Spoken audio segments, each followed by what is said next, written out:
প্ৰিয় সাংবাদিক বন্ধুসকল, আজি এই সংবাদমেলৰ জৰিয়তে এটি বিষয়ৰ স্পষ্টীকৰণ আমি দিব বিচাৰিছোঁ। মই জামাত ইছলামী হিন্দৰ উত্তৰ অসম শাখাৰ মিডিয়া চেলৰ ছেক্ৰেটাৰী শফিকুল ইছলাম। মই মিডিয়া চেলৰ হৈ শফিকুল ইছলাম এখনি যোৱা 15 জুনত এখনি সাংবাদিকসকলৰ মত বিনিময় সভাৰ আয়োজন কৰিছিলোঁ বৰপেটা জিলাৰ কয়াকুছিত। আৰু সেই মত বিনিময় সভাখনত গেট টুগেডাৰ প্ৰগ্ৰাম আছিল। সেই সভাখন লৈ আজি এসপ্তাহ হৈ গ'ল। সেই সভাখন লৈ যোৱাকালিৰ পৰা বিভিন্ন সংবাদ মাধ্যমত, সামাজিক মাধ্যমত বিশেষকৈ বিভিন্ন ধৰণৰ এটা চিঠি লৈ এটা বিতৰ্ক চলি আছে। বিভিন্নজনে এই গেট টুগেডাৰ প্ৰগ্ৰামটো লৈ সাংবাদিকসকলৰ মাজত হিন্দু মুছলিম কৰা বুলি বিভিন্ন সমালোচনা আগবঢ়াইছে। গতিকে সেই সন্দৰ্ভত আমাৰ দৃষ্টিগোচৰ হৈছে, বিভিন্নজনে আমাক ফোন মাৰিছে, ফোন কৰিছে, কথাবিলাক জানিব বিচাৰিছে কিয় হ'ল, কিয় এনেকৈ প্ৰগ্ৰাম পাতিলে। তো সেই সন্দৰ্ভত আমি বিশেষকৈ এটি স্পষ্টীকৰণ আপোনালোকৰ জৰিয়তে আমি দিব বিচাৰিছোঁ, যাতে এই স্পষ্টীকৰণৰ জৰিয়তে যিটো বিতৰ্ক আৰম্ভ হৈছে সেইটোৰ এটা বিতৰ্কৰ এটা নিষ্পত্তি হয়। তো সেই স্পষ্টীকৰণটো মই হুবহু আমি যিটো তৈয়াৰ কৰিছোঁ এইটো আপোনালোকৰ সন্মুখত আমি কৰি দিছোঁ। যোৱা 15 জুনত কয়াকুছিত অনুষ্ঠিত সাংবাদিকৰ গেট টুগেডাৰ সন্দৰ্ভত স্পষ্টীকৰণ। আমি দেখা পাইছোঁ মুছলিম সমাজৰ পৰা নতুন নতুন বহু যুৱক সংবাদ মাধ্যমত কাম কৰিবলৈ আৰম্ভ কৰিছে।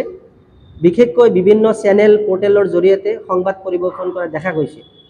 সেয়েহে এনে উঠি অহা সংবাদকৰ্মীসকলক সাংবাদিকৰ দায়বদ্ধতা, নিৰপেক্ষতা, সত্যনিষ্ঠা তথা তথ্যভিত্তিক সংবাদ পৰিৱেশনৰ আৱশ্যকতা, ভাষা প্ৰয়োগত শালীনতা ৰক্ষা কৰা, কাৰো চৰিত্ৰ হনন নকৰা আদি সন্দৰ্ভত অৱগত কৰাৰ বাবে অনুষ্ঠানখনৰ আয়োজন কৰা হৈছিল।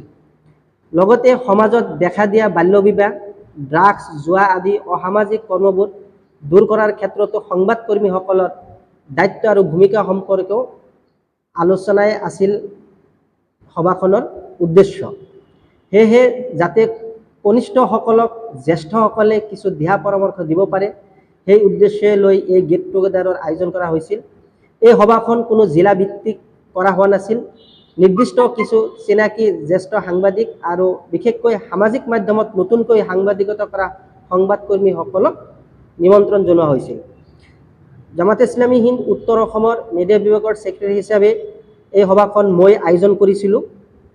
এই সভাখনত মুখ্য অতিথি হিচাপে আমন্ত্ৰণ জনোৱাৰ বাবে আমাৰ এই সভাখনৰ অন্যতম সহযোগী আছিল সাংবাদিক ছাহেদ আলী আহমেদ। তেখেতৰ জৰিয়তে সদৌ অসম সাংবাদিক সন্থা আজুৰ সাধাৰণ সম্পাদক নুকুল তালুকদাৰ ডাঙৰীয়াক নিমন্ত্ৰণ জনোৱাৰ বাবে আমি দায়িত্ব দিছিলোঁ। তেখেতে নুকুল তালুকদাৰ ডাঙৰীয়াক এই সন্দৰ্ভত নিমন্ত্ৰণৰ কথা কৈছিল, কিন্তু নুকুল তালুকদাৰ ডাঙৰীয়াই গোৱালপাৰাত সাংবাদিকসকলৰ অধিৱেশন থকাৰ কাৰণে তেওঁ আমাৰ এই নিমন্ত্ৰণ গ্ৰহণ কৰা নাছিল। গতিকে তাৰপিছত আমি বিশেষকৈ আমাৰ কমিউনিটিৰ জ্যেষ্ঠ কিছু সাংবাদিক আৰু নতুনকৈ উঠি অহা সাংবাদিকসকলক লৈ এই সভাখনৰ আয়োজন কৰিছিলোঁ। এই সভাখন কোনো হিন্দু মুছলিম হিচাপে কোনো ভেদাভেদ ৰাখি কৰা নাছিল, যদিও আমি এই সভাখনত যিগৰাকী অংশগ্ৰহণ কৰি আছিল সকলোৱে মুছলিম আছিল। তো আমাৰ এটা উদ্দেশ্য আছিল যে যিহেতু আমাৰ কমিউনিটিৰ বিশেষকৈ মুছলিম সম্প্ৰদায়ৰ সমাজত বিভিন্ন ক্ষেত্ৰত দেখা যায় ড্ৰাগছ, জুৱা, বাল্যবিবাহ এই ধৰণৰ কিছুমান অপৰাধ কাম দেখা যায়। আৰু সাংবাদিকো বহুতো ওলাইছে নতুন নতুন, তেওঁলোকে পৰ্টেলত বা চেনেল খুলি তেওঁলোকে সাংবাদিকতা কৰিবলৈ আৰম্ভ কৰিছে। বহু ক্ষেত্ৰত দেখা যায় তেওঁলোকৰ ভাষাৰ ক্ষেত্ৰতো কেতিয়াবা যিটো মানে সাংবাদিকসকলৰ তথ্যভিত্তিক সংবাদ যুগুত কৰা ভাষা, এই ক্ষেত্ৰত বহুতো ত্ৰুটি আমাৰ নজৰত পৰিছে। সেই ক্ষেত্ৰত আমি যাতে তেওঁলোকৰ এইখিনি মানে দুখ ত্ৰুটি যাতে আমি আঙুলিয়াই দিব পাৰোঁ, আমাৰ জ্যেষ্ঠসকলে যিসকল অভিজ্ঞ সাংবাদিক, আমাৰ দিদাৰ হুছেইন তেখেতে বৰপেটা জিলাৰ জ্যেষ্ঠ সাংবাদিক, তেখেতে আব্দুৰ ৰহমান তেখেতে দৈনিক অগ্ৰদূতৰ উপসম্পাদক আছিল। শাকিল আহমেদ তেওঁ বিভিন্ন চেনেলত তেওঁ সাংবাদিক হিচাপে কাম কৰিছিল।